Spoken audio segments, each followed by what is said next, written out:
بسم الله الرحمن الرحيم maanta waxaan bilaabi doonaa hadduu alle ogolaado koorsadii la yidhaahdo logistic and procurement management wax soo iibsiga iyo transportationka sidii loo maareyn lahaa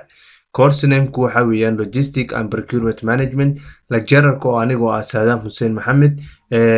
business administration as a minor ii tahay as a major kayguna waxa weeyaan project planning management koorsadani waxa u baxaya macadka caawiya online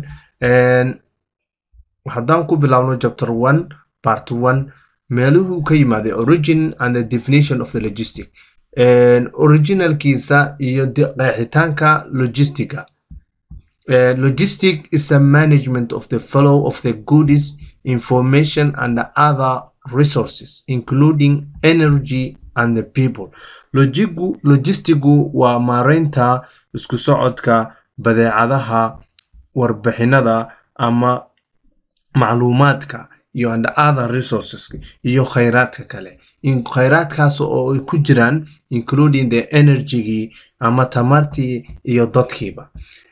sidoo kale the between the point of the origin and the point of the consumption in order to meet the requirement of the consumers frequently and originally and military organization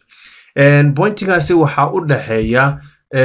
ama hawshaasi waxa u dhaxaysa bilowga iyo sidoo kale in consumption laga qaato in order to meet in si loola kulmo waxyaabaha ay u baahan yihiin the requirement of the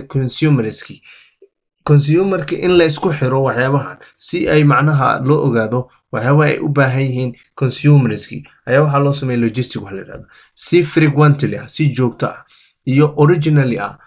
oo bilow iyo military organization kaba lagu caawiyo logistica. So logistic involves the integration of information, transportation, inventory, warehousing, materials handling and packaging. Logistic is a channel of the supply chain which adds the value of the time and place. Logisticku waxa ay ku lug leeyihiin ama isku xirka macluumaadka, isdhexgalka macluumaadka, transportationkii ama gaadiidkii, inventory alaabadii iyo warehousing bakhaarayntii iyo sidoo kale waxyaabaha ku jira logistic waxa weeyaan material handling in alaabihii gacanta lagu hayo and packaging in alaabihii la baakadeeyo ama la geliyo packaging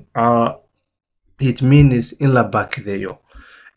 logistic is a channel of the supply chain waa logistic waa qayb ka mid ah janalada supply chain kaasoo lagu daro value of the time qiimaha uu leeyahay taamka iyo place kaba. السلام عليكم ورحمة الله وبركاته.